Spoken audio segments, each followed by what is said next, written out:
Слушате Дневникот на Сител. Во студиото со вас Маријан Николовски. Централен дневник во 19. Вечерва гледаме.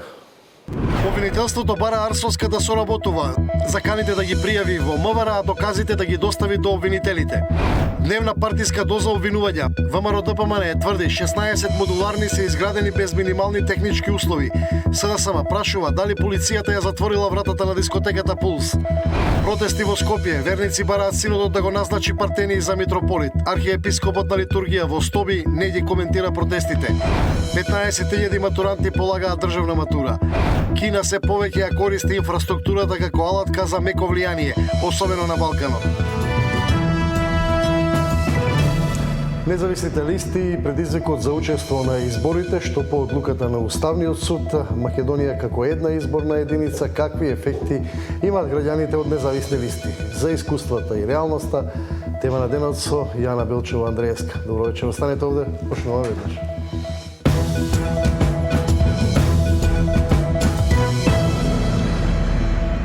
Градоначалничката на град Скопје Даниела Арсовска попладнево достави докази во обвинителството, во основното јавно обвинителство во врска со легализирани дивоградби во општина Чаир спротивни на закон.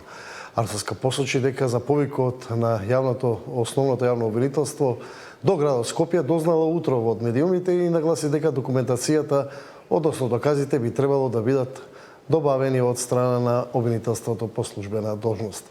Утрово обвинителството ја повика Арсовска да соработува со институцијата. Тука дојдовме да доставиме во прилог едниот предмет со целокупната документација за која што успеавме да добиеме потврда за веродостојност на тоа што го добивме како документи до нас. Истото го добавивме уште истиот ден и наша среќа е што отидовме во катастарот за недвижнини уште истиот ден. Исто така успеавме да добавиме и начинот на неговото бришење, документацијата врз основа на која што тој барал да се брише, што повторно представува едно флагрантно кршење на сите закони кои што ги има во Република Македонија, кои што би требало некој да почне да постапува. Агенцијата за катастар на недвижнини на 28.5 во 15 часот и 13 минути, значи 24 часа нема од моментот кога ги поднал документите до моментот додека тие целиот случај го избришале од катастар. Повеќе не постои оваа дивоградба. Нема повеќе таков имотен лист. Нема повеќе такво запишување. Се надевам дека ќе успеат институциите да реагираат. ВМРО ДПМН денеска со обвинување за начинот на кој се градени модуларните болници. СДСМ пак прашува дали полицијата ги затворила вратите на дискотеката Пулс пред пожарот. И ВМРО ДПМН и СДСМ денеска објавуваат скандалозни детали за двете големи трагедии во Македонија – модуларната болница во Тетово и кочанската дискотека Пулс. Според информациите на владеачката партија, Министерството за здравство, кога со него раководел Венко Филипче, дозволило изградба на 16 ковид модуларни болници, кои не ги исполнувале минималните технички услови и не смееле да се користат за никаква здравствена дејност. Од ВМРО ДПМН обвинуваат дека болниците били изградени без да се почитуваат законите за градење, а одговорното лице за техничките спецификации било назначено токму од Филипче. Спорна е техничката спецификација која ја прави одговорното лице назначено од Венко Филипче, каде што подоцна се констатира дека не е во согласност со ниту еден стандард за изградба на објекти од областа на здравството. Не се почитувале законот за градење и законот за здравствена дејност и не се почитувале минималните технички стандарди за заштита од пожари и експлозии. Исто така, многу важно за овој случај е што овие болници се набавени и поставени како стоки, а стоки во ниту еден случај не можат да бидат користени како објект во кој се обавува здравствена дејност. СДСМ пак обвинува дека трагедијата во Пулс се прикрива од власта и дека тогашниот началник на СВР Штип, Дејан Слатировски, е директно одговорен. Партијата прашува дали постои наредба за акциска контрола во која пишува дека вратите на дискотеката треба да бидат затворени, што е спротивно од процедурите. Дополнително Слатировски е снимен од безбедносните камери пред објектот, но полицијата не влегла на време. СДСМ прашува зошто обвинителството не поднесува обвиненија против Слатировски и дали тој е заштитен поради блиските врски со врвот на власта. Обвинителството и власта мора да одговорат зошто нема обвинение против тогашниот актуелен началник на СВР Штип Дејан Салтировски. Тој знаел или морал да знае дека во наредбата за акцијска контрола спротивно на СОП стои дека ќе бидат затворени вратите во дискотеката Пулс. Понатаму, зошто обвинителството не го објави јавно видеото на кое се гледа началникот на СВР Штип Дејан Салтировски во периодот од 12:30 часот до 1:20 часот пред дискотеката Пулс во Кочани? Дали обвинителството го запраша Салтировски што барал во овој период пред дискотеката и зошто полицијата не влегла да врши акцијска контрола како што било предвидено во 12:30 часот? Од опозицијската партија обвинија и дека ниту еден од актуелните функционери на ВМРО-ДПМН не е опфатен во истрагата за пожарот. Вчера обвинителството ја затвори истрагата за 46 лица, кои имаат поврзаност со пожарот во Пулс на 16 март, каде 62 лица го загубија животот, а над 200 беа повредени. Тамара Тичевска, Сител телевизија. Кран висок неколку метри паднал врз објект во градба во Битола. Несреќата се случила околу 14 часот според информациите на Сител. Во пријавата во СВР било кажано дека во несреќата имало и повредени, меѓутоа кога полициските службеници излегле на терен не било затекнато ниту повредено лице, ниту пак градежни работници. Кранот го оштетил објектот во градба. На просторот од старата битолска касарна, каде паднал кранот, се гради комплекс згради и трговски центар.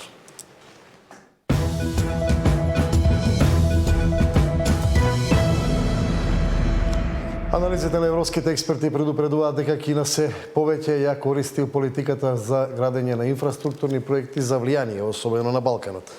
Договорот Македонија и Британија пак се посочува како добар модел за одговор на ваквите влијанија. Даниел Василев. Кина се повеќе ја користи инфраструктурата како алатка за меко влијание, особено на Балканот. Иницијативата Појас и пат, кој Пекинг го извезува како инфраструктурен модел на глобално ниво, инвестирајќи масовно во Азија, Африка и се повеќе во Европа, не е само економска, туку и стратешка иницијатива. Newsmax ги анализира геостратешките инвестиции на Пекинг, но и на западните сили. Прво, споменувајќи ја брзата железничка линија Будимпешта-Белград, која е градена со кинески пари, медиумот пишува дека, освен што економски ги спојува кинескиот пристанишен објект во Пиреа, Грција и Централна Европа, тоа е и стратешки проект кој овозможува меко влијание на Кина во Европа, особено на Балканот. Сепак, во анализата, договорот меѓу Македонија и Велика Британија е посочен како пример дека може да се избере и друг пат. Најнов пример е Северна Македонија, која објави инвестициска алијанса со Обединетото кралство во вредност од 5 милиарди фунти. Оваа британска инвестиција ќе ја поддржи изградбата на клучната инфраструктура во земјата со фокус на железничкиот и карго транспорт, подобрување на регионалната поврзаност и зголемување на трговијата. Дополнително, инвестицијата ќе се насочи кон реновирање на болници и унапредување на одбраната преку развој на сајбер безбедност и дигитална трансформација на македонската влада, се вели во анализата. Според Newsmax, Соединетите Американски држави и западните сили мораат да најдат начин како да вложат во инфраструктурата во Европа. Бидејќи Кина се повеќе ја користи инфраструктурата како стратешки инструмент во геополитиката, неопходно е САД и нејзините европски сојузници да формулираат заеднички и визионерски одговор. Инфраструктурата не треба да се гледа само како градежен предизвик, туку како основа на стратешка политика. Во оваа нова глобална реалност, темелите што ги поставуваме денес ќе ги обликуваат идните контури на моќта и влијанието на меѓународната сцена, анализира Newsmax. Договорот за стратешко партнерство со Велика Британија беше ратификуван во Македонското собрание. Сепак, во јавноста се уште не се познати условите под кои Македонија ќе ги добие британските 6 милиарди евра, пари кои, барем според досегашните планови, ќе се користат за инвестиции во железницата и во здравството. Даниел Василев, Сител телевизија.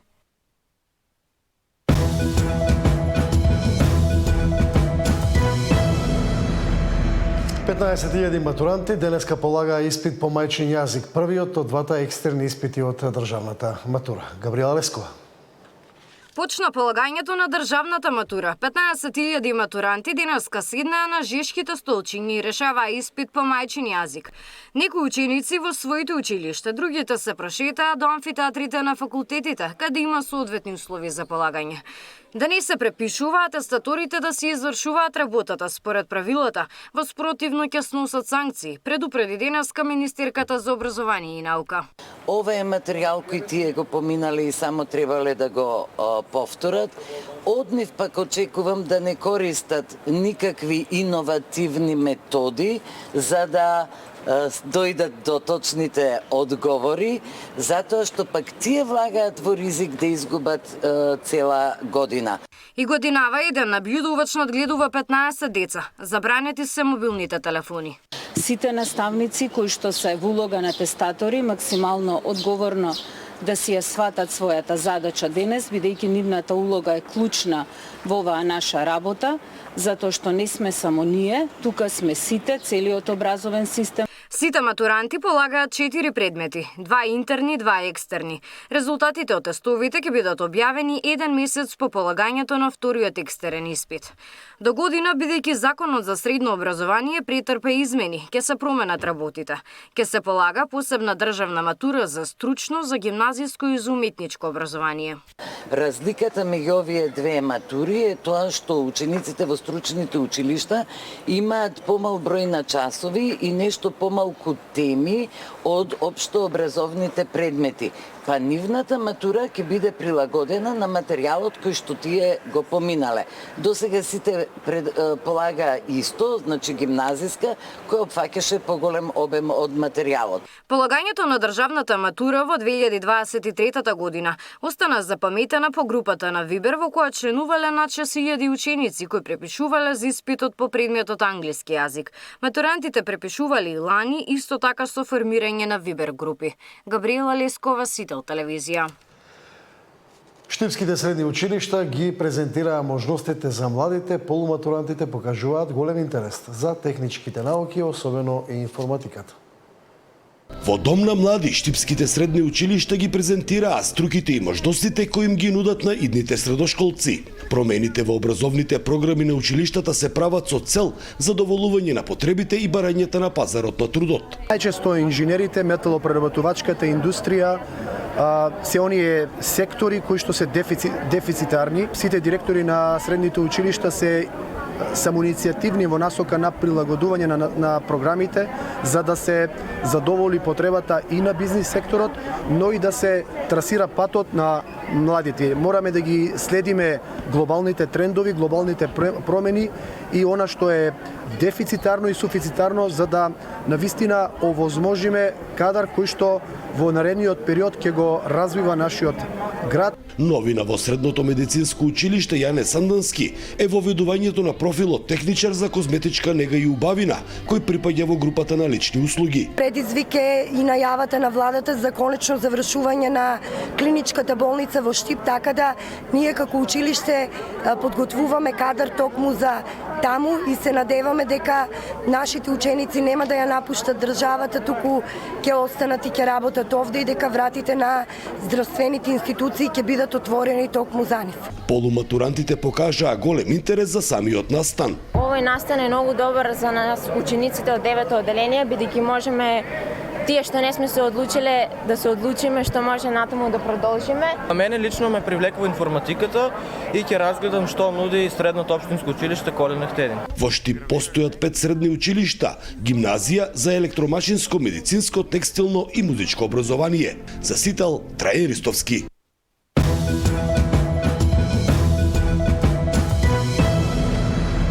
Наред се минутите за темата на денот. Мој вечерашен гостин Јана Белчева Андреевска. Добро вечер. Добро вечер, благодарам на поканата. Шанса за центар без шанса за избори или? Па јас мислам дека нашата шанса за избори е тука и дека не смееме да ја пропуштиме. Добро, имавте пред некој ден реакција. Што по одлуката на Уставниот суд сега? Јасно е дали може да учествуваат независни листи или нејасно е? Се отвори една правна празнина. Ние бараме да се произнесат прво институциите, во исто време бараме Собранието и Министерството за правда да ги донесат измените со кои ќе се определат условите за настап на независните листи на следните локални избори.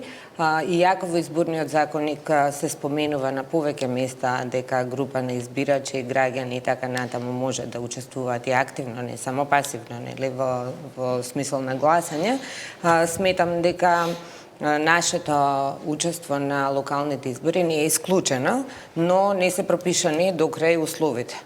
Сега оваа правна празнина очекуваме дека во најбрз можен рок ќе собранието ќе ја усвои и ќе направи работна група, но она што бараме, сите измени до сега кога се правени и она да речам измена така швейцарски малку што се протна пред минатите парламентарни избори, а која го подигна прагот за собирање на потписи на максимално ниво, се направи без никаква јавна консултација и без никакво вклучување на најзасегнатите, а тоа сме ние. Овој пат во работната група која ќе ги прави измените во изборниот законник, бараме да не вклучат и нас, да го кажеме искуството од досегашните избори, за да може да учествуваме со предлози кои конструктивно ќе помогнат тој изборен законник да добие форма со која еднаквоста и демократските права на граѓаните ќе бидат заштитени. Добро, таа рамка која сега е укината беше мислам на 1% од запишаните по општини од запишаните гласачи,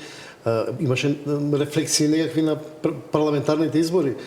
Да, таа се однесува и на сите кандидатури за независни. Меѓутоа, дали според ваши анализи некои тоа невозможи? Немаше независни листи, независни кандидати на парламентарните избори, а и измената се направи непосредно од кога веќе беа распишани парламентарните избори минатиот пат, така што таа измена се провна помеѓу на голема, да речам, празнина која се создаде заради личните документи кои доцнеа во тој период, па они за да со старите лични документи им дозволат на граѓаните да го остварат своето право на гласање, го направија и оваа промена. И сега Уставниот суд пресуди ја укина, што значи не се враќа претходната. Со препорака да се...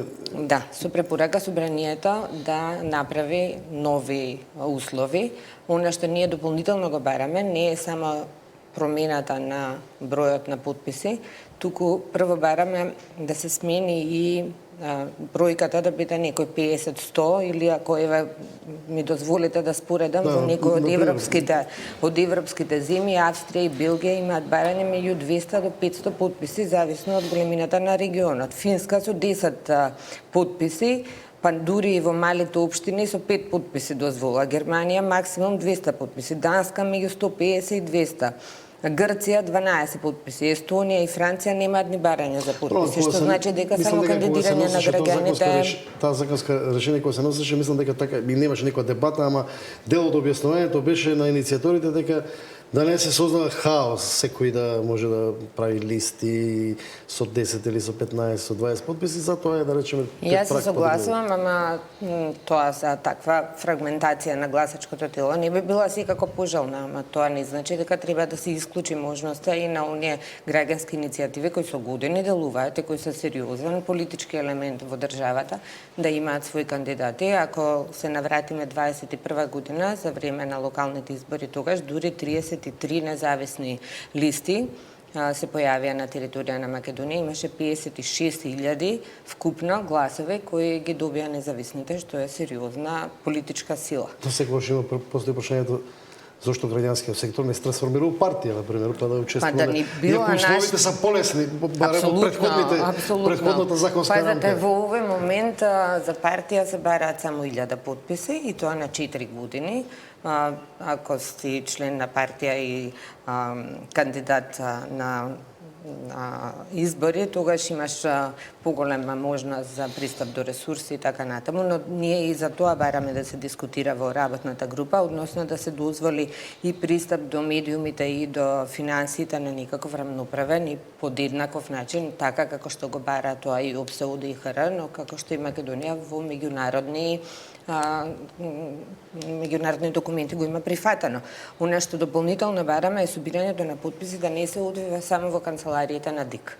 заради тоа што канцелариите на ДИК најчесто се наоѓаат во канцелариите кај што се општините или таму каде што граѓаните баш ќе бидат идентификувани. Никој од граѓаните не сака да се види однапред за кого ќе го дадат својот глас. Ова е мала средина. Ако зборуваме за Скопје, можеби на независната листа значи и подршка на глас. Тоа не мора да значи. Па добро, ама не сакаат граѓаните да одат секогаш во институција за да може да Добро, како на пример би ги собирале подписите? Па така како што во Хрватска се правеше, така како што во Србија се правеше.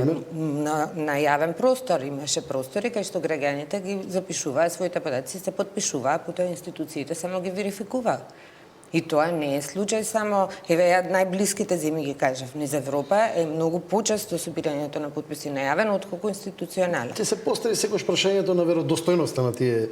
Секако институциите после тоа треба да ги проверат и таа листа да биде проверена, исто како што ги проверуваат документа, ама нема... Едно е да подпишете пред орган, а друго е да подпишете пред Да, само замислете вие на граѓаните во помалите места или во руралните места, не вака во урбаните како што е општина центар, кај што е достапна, кај што мобилноста е овозможена, кај што секој може да стигне во 7 квадратни километри, секој може да стигне до канцеларијата на ДИК, која патем се наоѓа баш во бараките на општина центар, ама што станува со некои дисперзирани општини кај што имаме рурални места и вие ако размислите дека тие луѓе кај што нема јавен превоз треба да допатуваат за да дадат поддршка на независните, тоа навистина го отежнува процесот.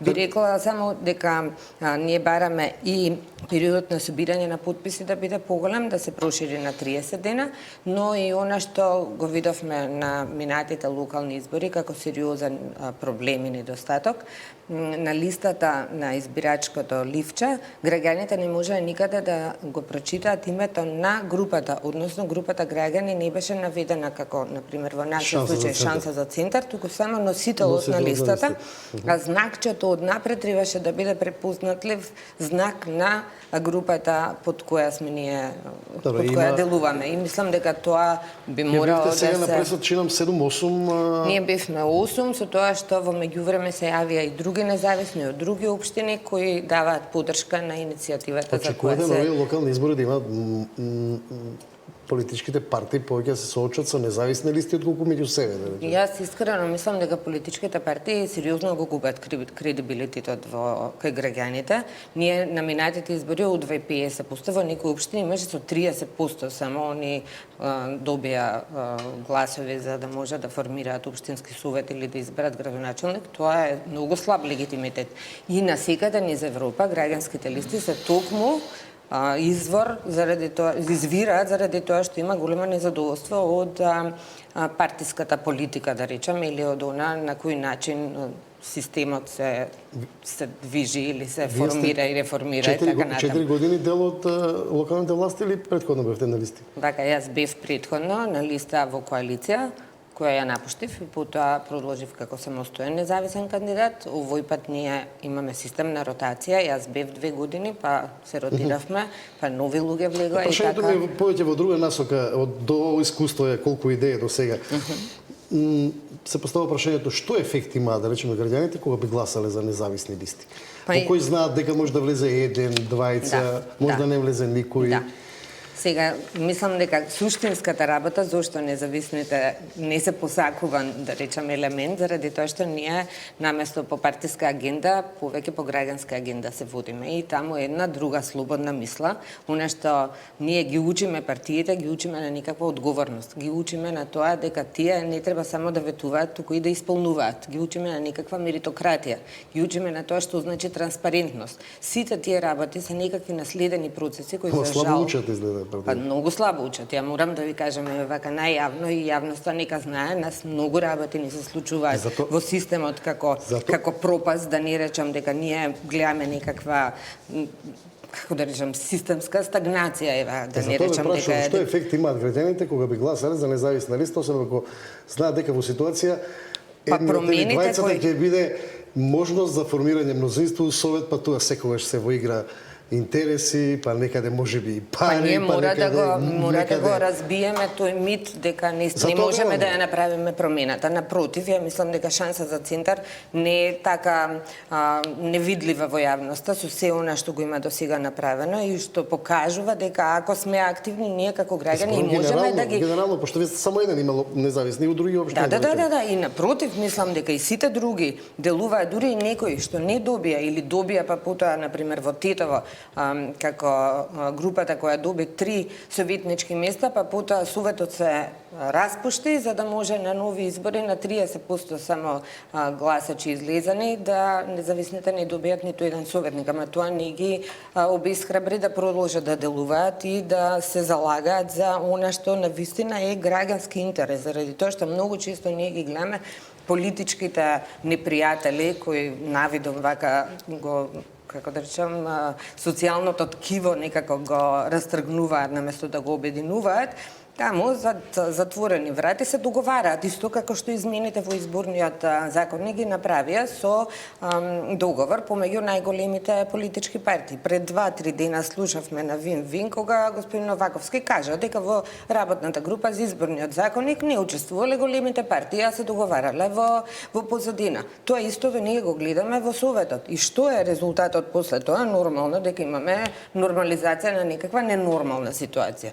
Градот пропаѓа и ние се чудиме од каде. Па тоа е од институционалната ерозија, од таа немок која ја покажуваат институциите. Просто да не може да верува човек за кого тие работат. Дали работат за нас како граѓани да живееме по-достоинствен, по-безбеден, по-квалитетен живот или исполнуваат некакви туги агенди и интереси. Она што морам да признам дека ние како независни го направивме, прво отворивме еден транспарентен и партиципативен процес. И тоа претходно не беше да речам усвоена пракса. Ние ги научивме дека сите одлуки што ги носи Советот, јавноста ќе биде запознаена за нив. И тоа мислам дека е голем напредок. Замислете, сега една мала работа ќе ви кажам. Граѓаните и не знаат дека, например, Советот носи одлука за тоа дали во градинките бројот на деца по групи ќе биде поголем од законски пропишаниот. Ева сега помина пред 2 дена во општина Центар таква одлука. Па потоа кога ќе има проблем во градинките и кога ќе бидат преку бројни децата, кој ќе носи одговорност за тоа? Да не речам колку ние за мерки за заштита и спасување, за урбанистички планови, за губење на зеленило и за продажба на државно земјиште, сме отвориле дискусија и сме барале транспарентност или сме објавувале преку порталите кои ги користиме и преку нашите веб страни и мапи кои ги дадовме на јавноста, што е сериозен напредок и исчекор кон некаква нова демократска вредност и нов принцип на работа. Изборите се ни секако во најава во октомври, така ќе имаме дополнително шанса да зброим. Благодарам за ова вечерашно гостување. Во продолжение.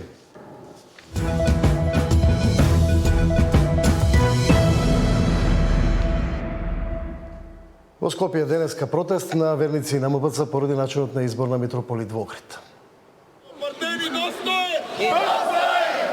Партени за митрополит, народот си има право на свој духовен водич. Дедо Стефан покажи мудрост, беа дел од транспарентите на верниците кои маршираа во Скопје против кандидатот за нов митрополит на Деварско-Кичевската епархија.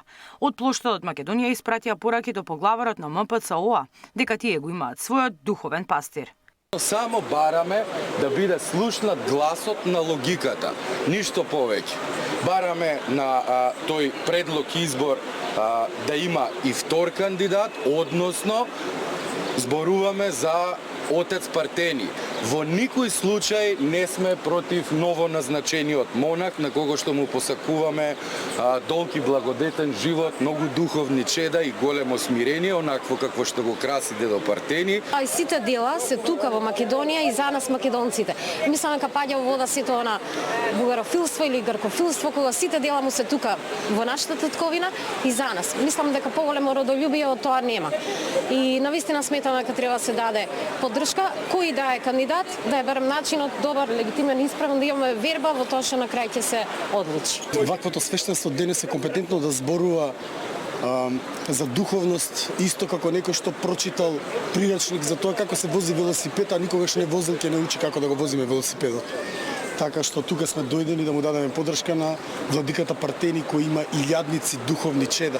Го сакаме дедо Нивниот избор е епископот Антонијски Партини за кого извикуваат достоен. Маршира од плоштадот преку камениот мост се до манастирот Свети Велико Маченик Георги на Калето, каде е резиденцијата на поглаварот.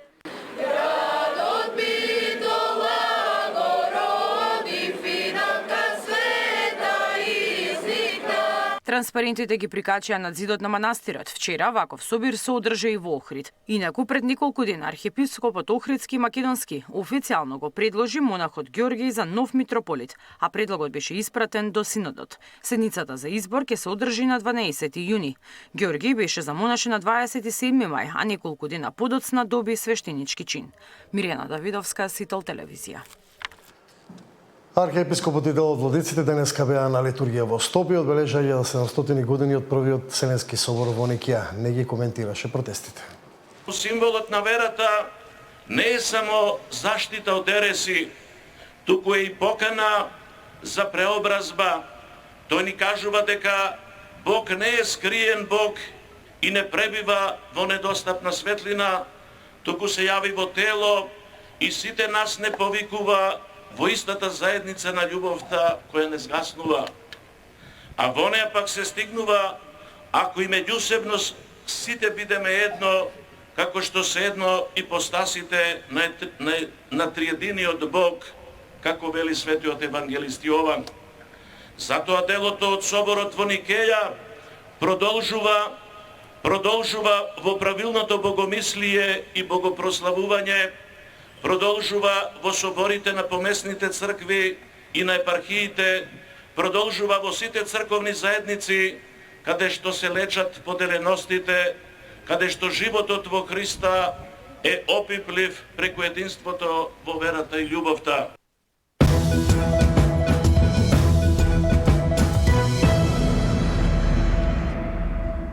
Охрид ја проширува понудата за туристите оваа сезона. Нина Ритоновска. Охрид со бројни настани ја проширува туристичката понуда. По 9-ти пат викендов градот пулсира со спортско-рекреативната манифестација Охрид трчат. Над 2400 тркачи од 31 држава од светот ќе учествуваат новогодинишното издание кое привлекува посетители од сите краеви и влијае врз локалната економија. Што значи дека со сигурност можеме да потврдиме бројката првично која што ја гледаме на учесници на овој настана и сите останати настани културни или спортски кои што сме пробале да ги организираме и ги организираме во овие 3 години наназад, даваат добри резултати и дефинитивно влијаат на туризмот и од економски аспект, меѓутоа и од секаков друг кој што е во позитива за Охрид. Охрид трчат има длабока вредност за локалната заедница, не само затоа што го промовира здравиот начин на живот, туку и затоа што директно влијае врз локалната економија. Преку исполнети сместувачки капацитети, посетени ресторани, локални бизниси и зголемена видливост на нашиот град на меѓународно ниво. Интересот за учество на овој настан е огромен. 50% од пријавените се странци, а ги има од сите возрасти.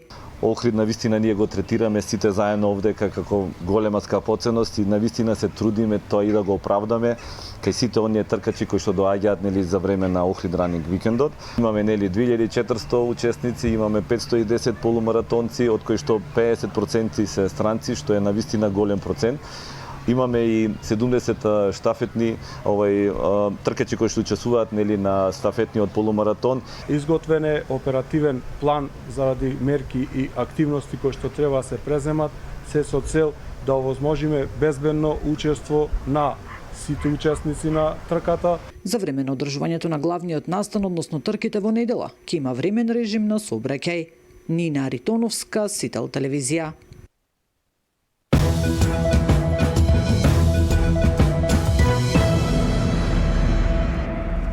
Во продолжение е блог вести од светот.